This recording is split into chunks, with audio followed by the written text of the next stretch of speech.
ॐ ज्ञानतिमिरान्धस्य ज्ञानाञ्जनशलाकया चक्षुरुन्मिलितं येन तस्मै श्रीगुरवे नमः।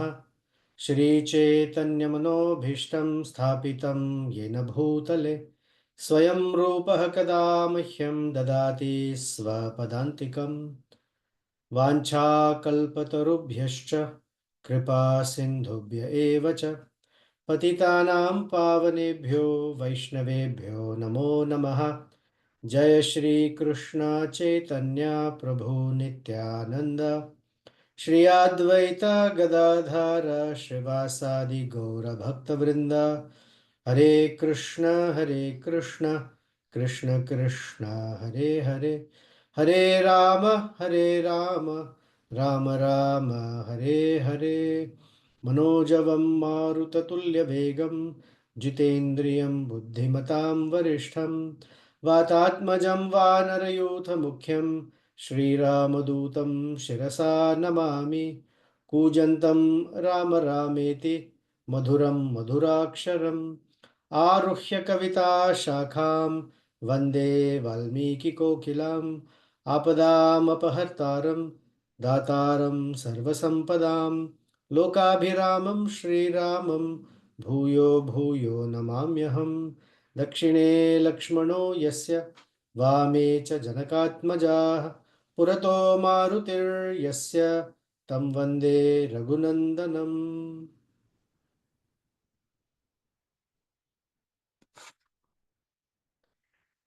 Welcome back. Today is the very auspicious day of Sri Ram Vijaya Utsava or Ram Vijayotsava, sometimes called Dasera, or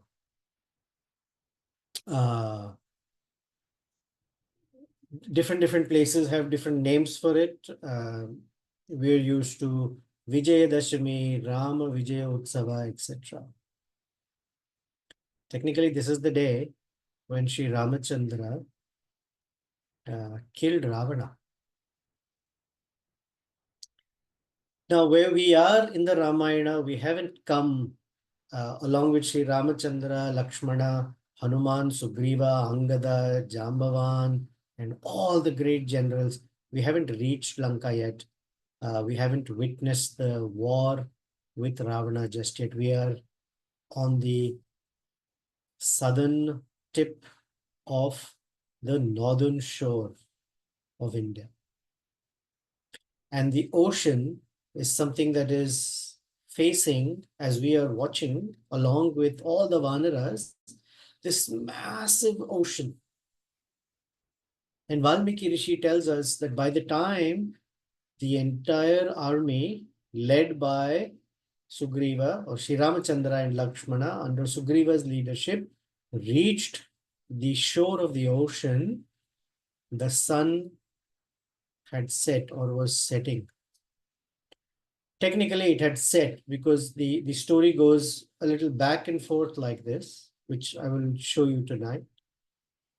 But by the time they reached the ocean, the shore, because it was nightfall, Valmiki says that there was no distinction between the sun, between the sky and the ocean. They looked exactly like one body. The stars in the sky that had completely filled it was no different than the jewels in the ocean that all looked as one body. The line of horizon had vanished. And so it was very daunting. And while they're all standing like this, now the story goes a few minutes before. The few minutes before is that the sun on the western horizon is slowly dipping beyond the line of horizon. It's about to set. All the Vanaras are clamoring around the shore. Ramachandra by himself is standing at the shore looking at the ocean. And his dear beloved brother, confidant Lakshmana is standing beside him. Lakshmana comes and stands right next to him. And Sri Ramachandra, by this time, all the army had settled down. They're just gazing at what's next. What are we supposed to do here? It was nightfall. And as Lakshmana is standing next to Sri Ramachandra, Ramachandra speaks to Lakshmana. Looking at the ocean, again, it has awakened in Sri Ramachandra this heightened sense of love in separation. In our previous conversations in the Sundara Kanda, which I welcome you to go back and listen to, the different features of love that we referred to from the Bhakti Rasamrita Sindhu by Srila Rupa Goswami. And we said that there are certain things called Uddipana. Uddipana are stimulation for ecstatic love. One is Alambana, which is the person itself is a stimulus. The lover becomes stimulated by seeing or being in the presence of the beloved. That is called Alambana.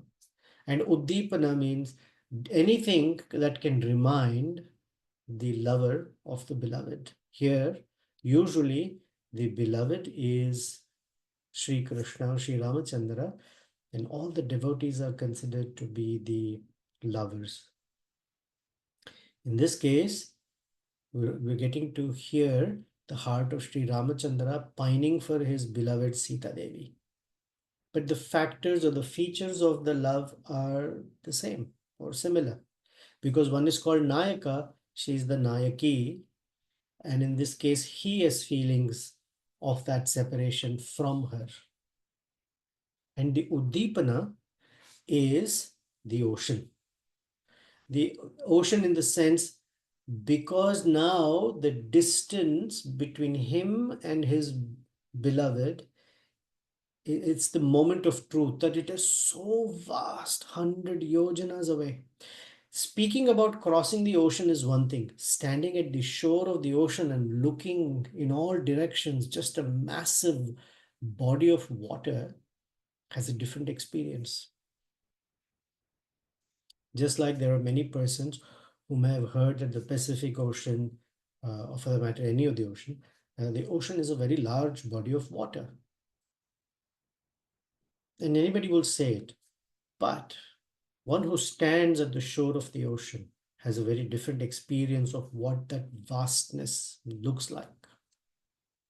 And so now Ramachandra feels this very strong separation, that his beloved is so far away and he is completely pining in separation. He's missing her presence very much. So Ramachandra tells Lakshmana, I have heard that sorrow, with time, it reduces.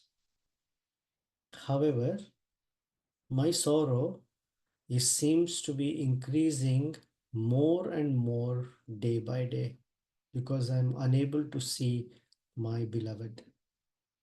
Generally, time is considered a healer, that somebody who's going through sorrow, with time, that sorrow begins to diminish, which is a true factor. That is the influence of time. However, Ramachandra is saying that the day and night, the progress of day and night, the time is not diminishing my separation, it is only increasing it even more. My sorrow is becoming stronger and stronger.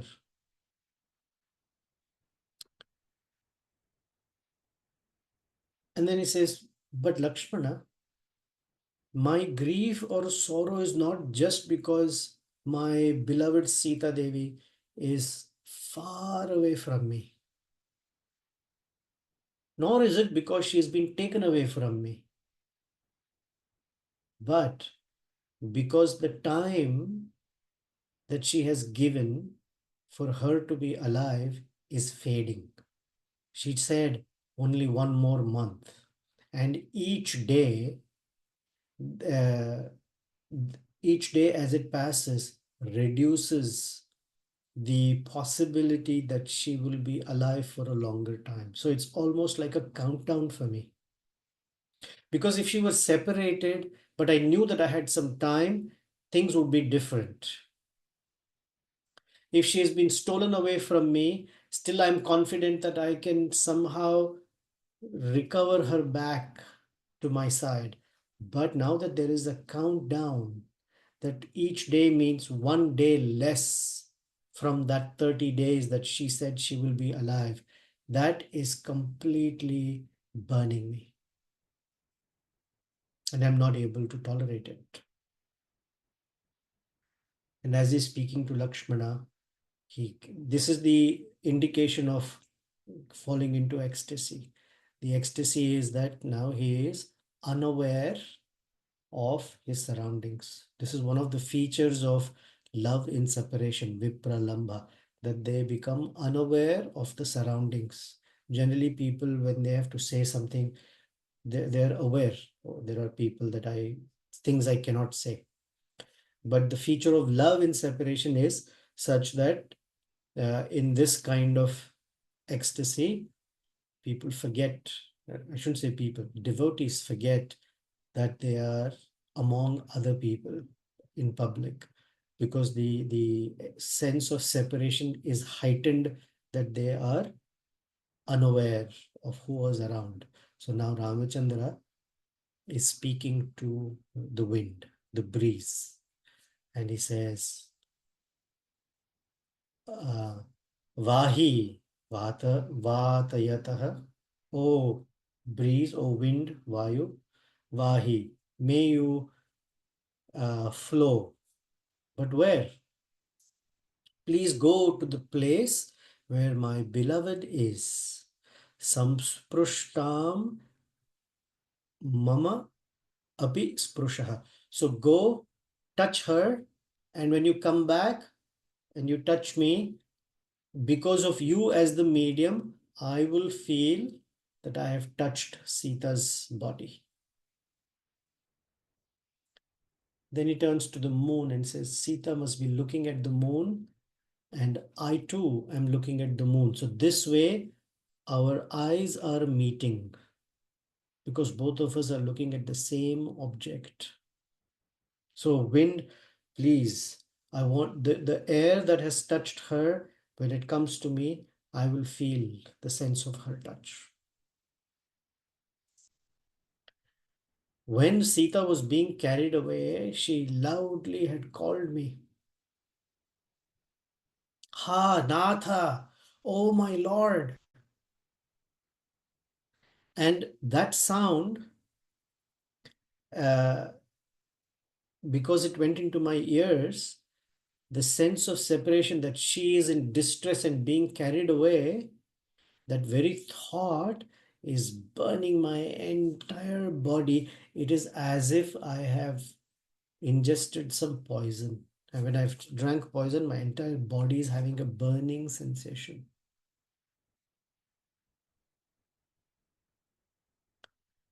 As if that were not enough, this burning is taken now to the next level.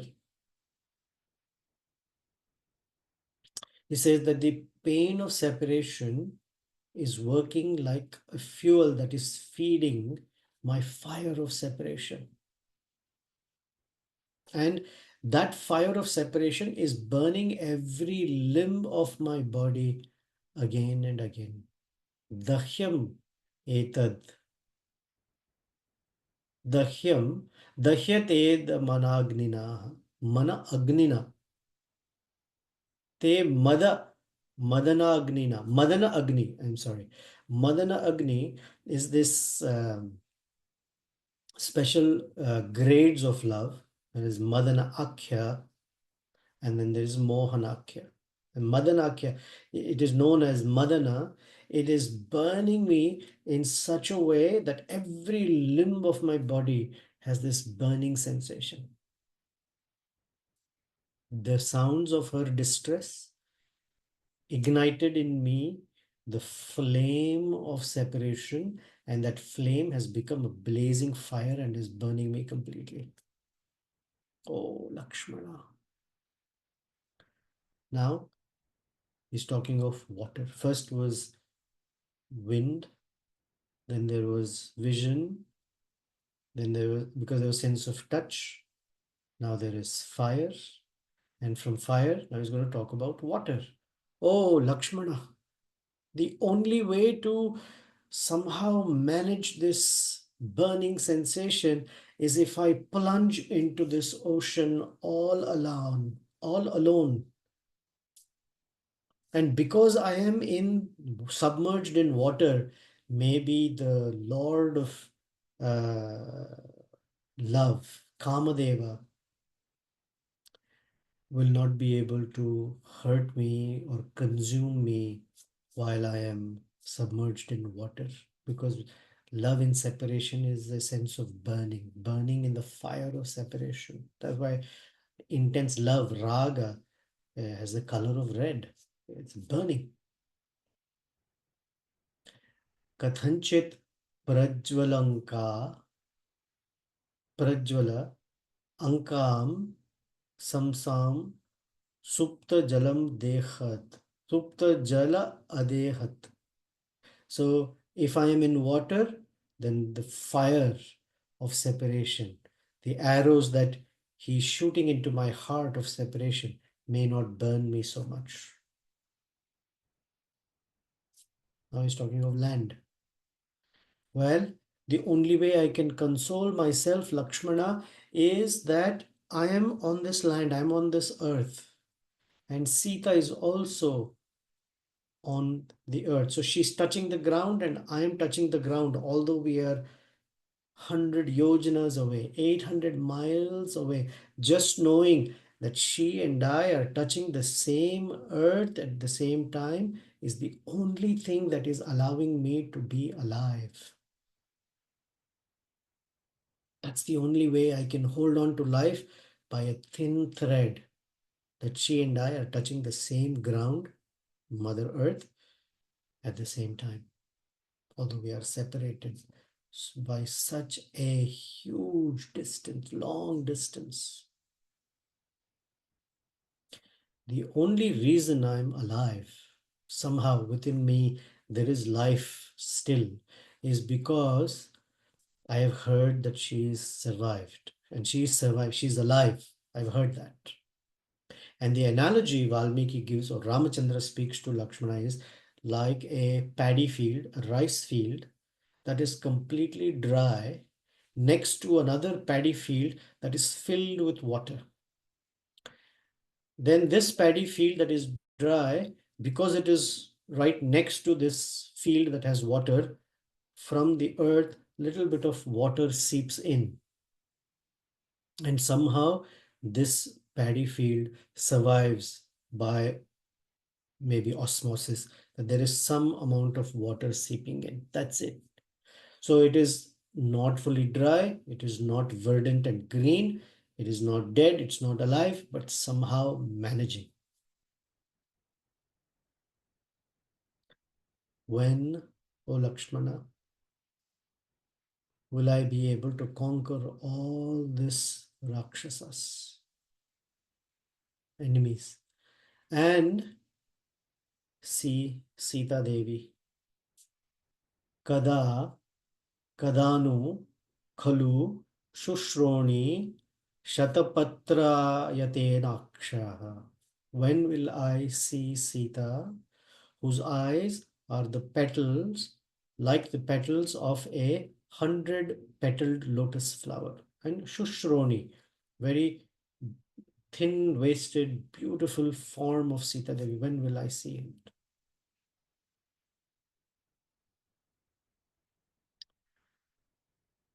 Her charming waist, her beautiful eyes like lotus petals, and she herself is the storehouse of all good fortune for me. That is why she's called Shri. And when she married Ramachandra, from that day on, he became Shri Rama. So when will that good fortune of her company come back to me? How is it possible? Kada. And I see so many obstacles. The Rakshasas are there. Oh, Lakshmana. Kada, Kadanu, Charu Bimba Oshthas Tasyam Padmam Ivananam. When will I get to see her very beautiful lips? So the upper lip is called Oshtha, the lower lip is called Adhara. Adhara is, which is lower lip. And her face is like that of blooming lotus. Padmam Iva Ananam. And I yearn, I'm desperate for the time when I can hold her face in my hand and kiss her lips. When will that happen? Just as a person who has been afflicted with thirst gets to drink the sweetest of juice. That is her lips. Lakshmana, I'm eager to embrace the body of Sita so that her body touches and is very tightly held against mine. Will I enjoy her embrace at all, Lakshmana?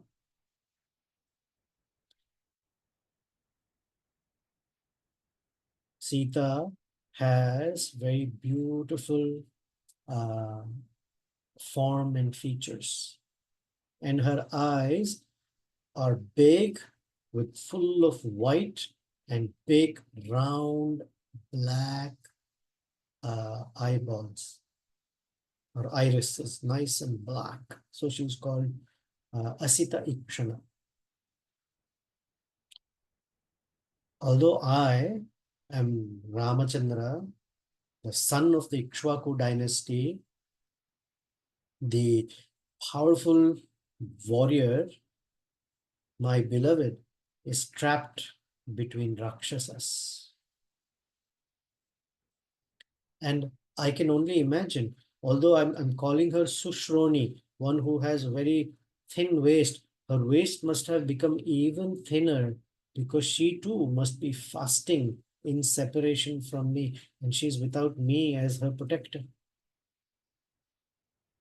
That great Sita Devi, my beloved, Katham Janaka Janaka Rajasya Duhitam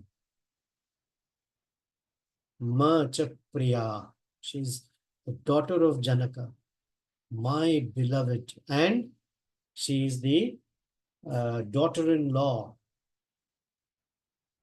Snusha Dasharathascha, the daughter-in-law of Dasharatha, yet lying there in the midst of a guard, midst of being guarded by Rakshasas. How is it possible?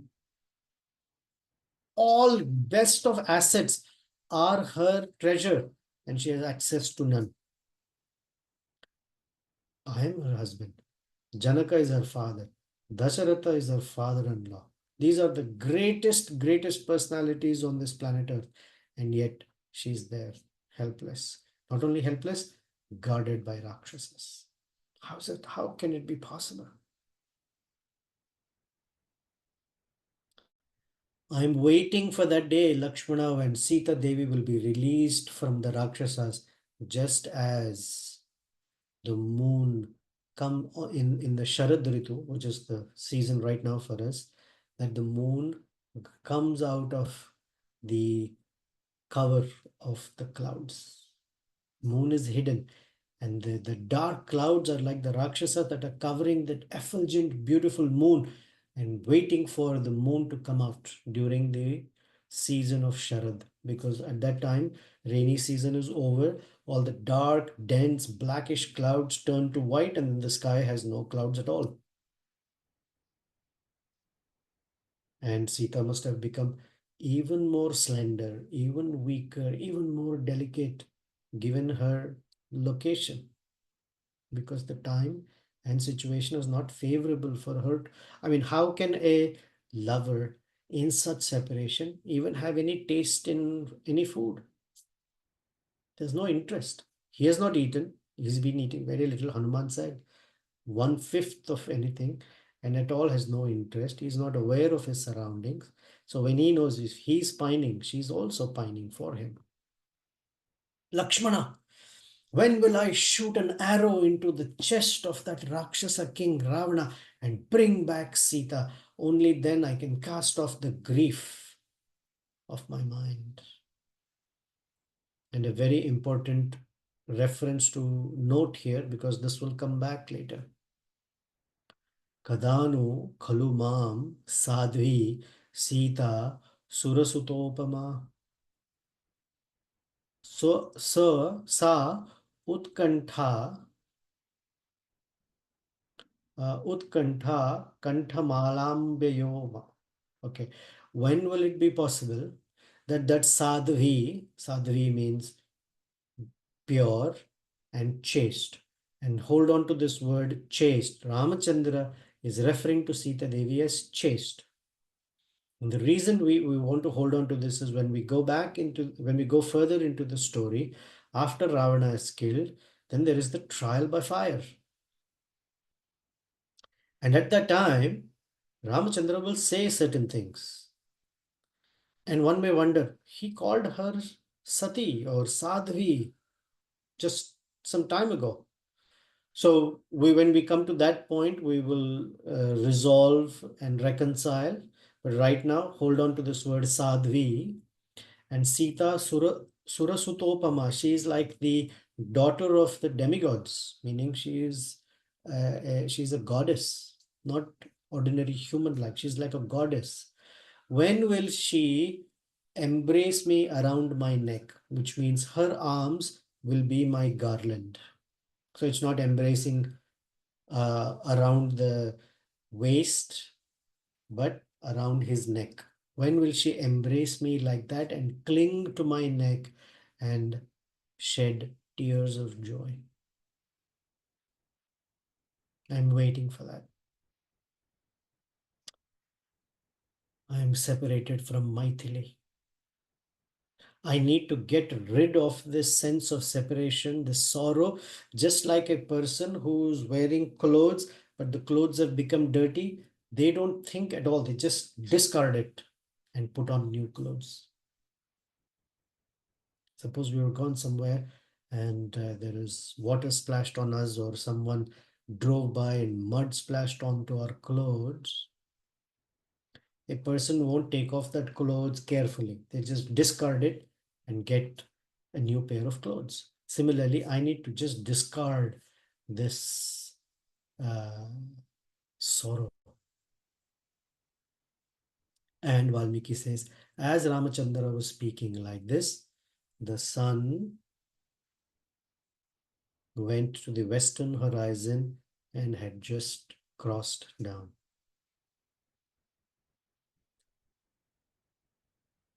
Now, while he was remembering Sita and he was speaking to Lakshmana like this, he is immersed in sorrow, and yet he performs his evening prayers because it is sun is set, it is Sandhya Vandanam time to chant and do his human grahastha duties.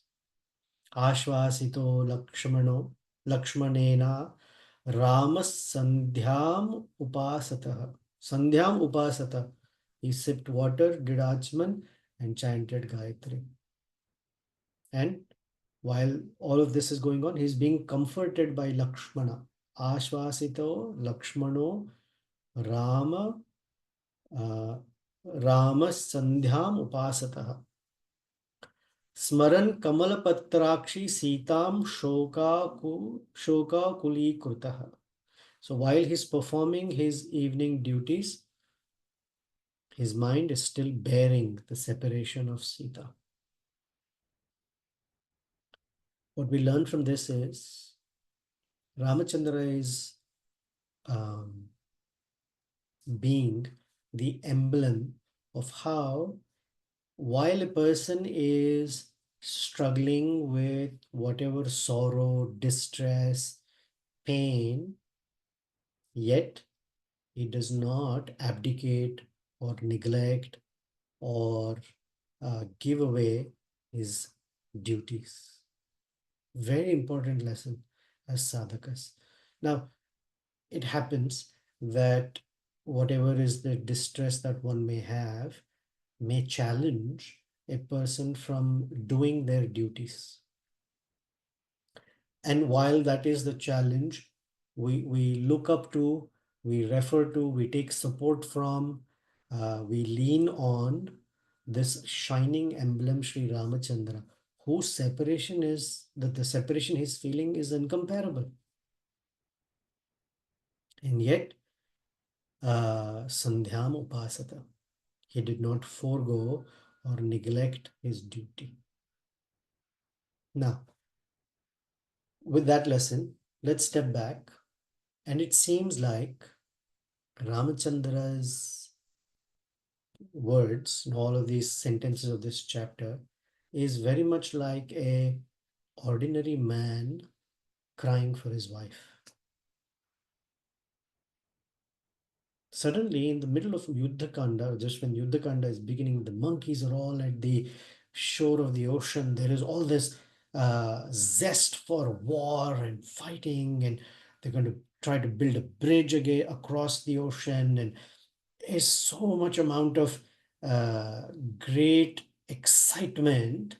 And suddenly Valmiki gives us this whole chapter of Ramachandra's sense of separation and pain. Because in this, we know what is motivating Sri Ramachandra.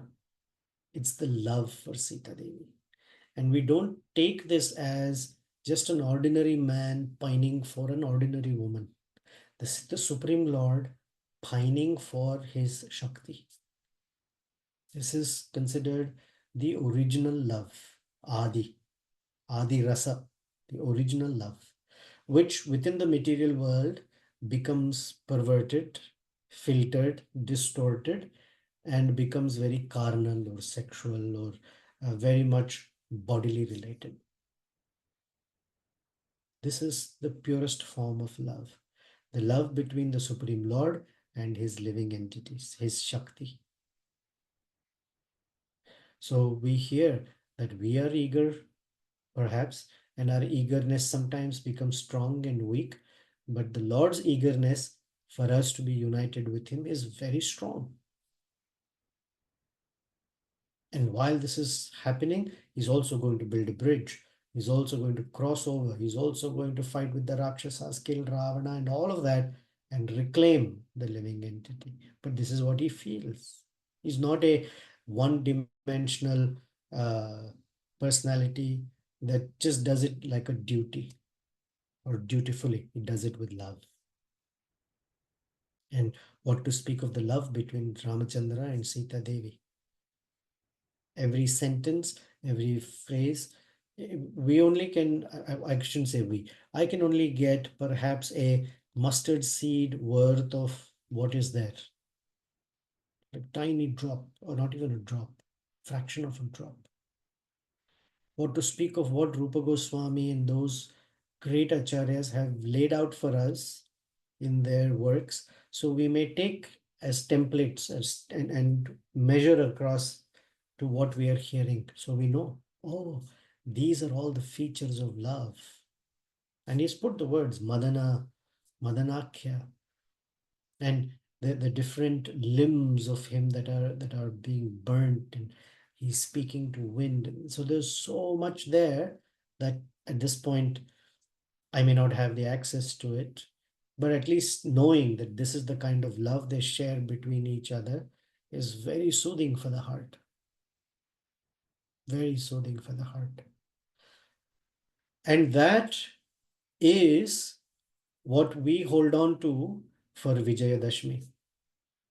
That the Supreme Lord is eagerly not only waiting passively, but making arrangements for us to be united with him. Sometimes we think, oh, I have to make the arrangements to become liberated. I have to make all the arrangements to become united with the Supreme Lord. It is quite the other way. He's the one making the arrangements.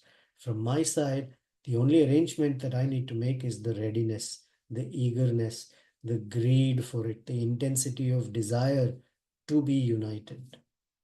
Just as a person fallen in a deep, dark well, all they need to do have is to have the desire to come out.